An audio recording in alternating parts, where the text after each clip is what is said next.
What connects America's Super Bowl with the super old Roman Empire, I hear you ask? Quite a lot, it turns out.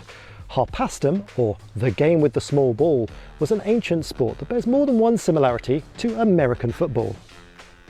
But we couldn't afford a full-size one. Played across the Roman Empire from the 1st century AD and based on an earlier Greek game, it was played on fields and in amphitheatres like this one in England.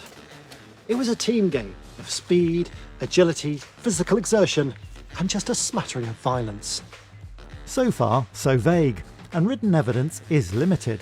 But we do know that Harpastum was played on a rectangular pitch, divided in two with a team on each side.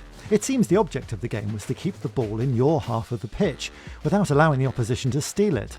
Hands and feet could be used to retain the ball and to keep the opposing players at bay, which meant developing intricate passing moves was essential. It must have been an amorphous, entertaining blend between a muddy, bloody wrestling match and a skillful display of guile and agility. Sounds familiar? Well, when played, it would have had a striking resemblance to rugby, football, and by extension, American football. Roman emperors and their armies were big fans of Harpastum. Some accounts suggest the game was a great way to train and motivate troops, particularly during the reign of Julius Caesar. But Harpastum isn't the only ancient game to bear similarities to modern team sports. To name check just two.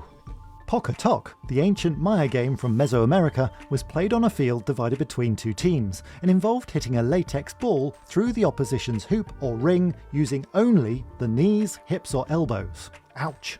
Any surviving information about this quite ritualistic game is very limited, but the game has been recently revived by modern enthusiasts. The Chinese game of Sushu was a competitive team sport from around 2500 BC, played by men and women. The aim was to hit the ball using the feet only into a small central hoop suspended off the ground. And yep, it does sound very similar to football or even hacky sack.